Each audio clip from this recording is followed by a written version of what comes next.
laying this foundation to generating 3D hearts. It's almost science fiction, but we're going there. And this is an entirely new concept that we believe will lead to much better treatments for these diseases.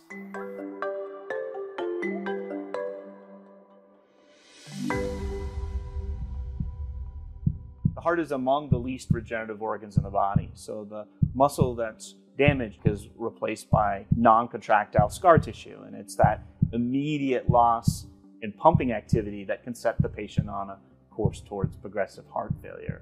Currently, our only way of replacing the muscle that's lost to injury is to give somebody an entirely new heart. And because there's not enough hearts to meet demand, there's really a need for novel regenerative therapies like we'll be developing in this program.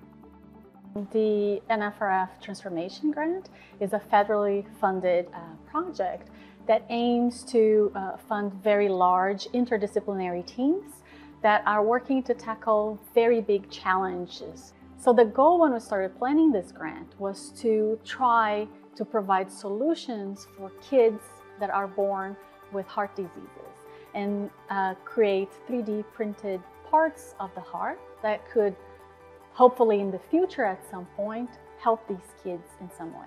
One of the things that has me most excited about this project is the diversity of expertise that we were able to bring together.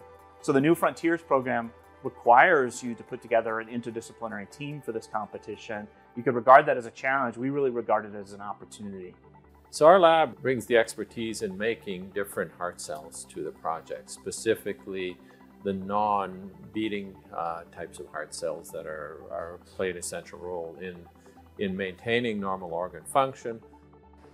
So my lab is bringing the expertise in tissue engineering and creating small blood vessels that will help to bring oxygen and nutrients to cells we transplant to make them survive so we can effectively regenerate the heart wall.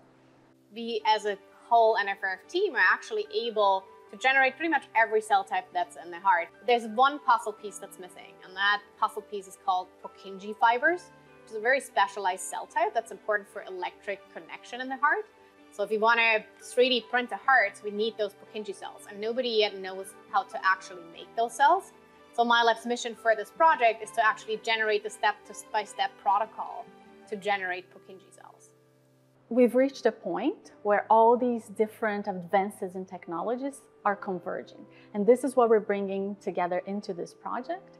And we hope will help to push the field even more and offers hope for treatment of this disease.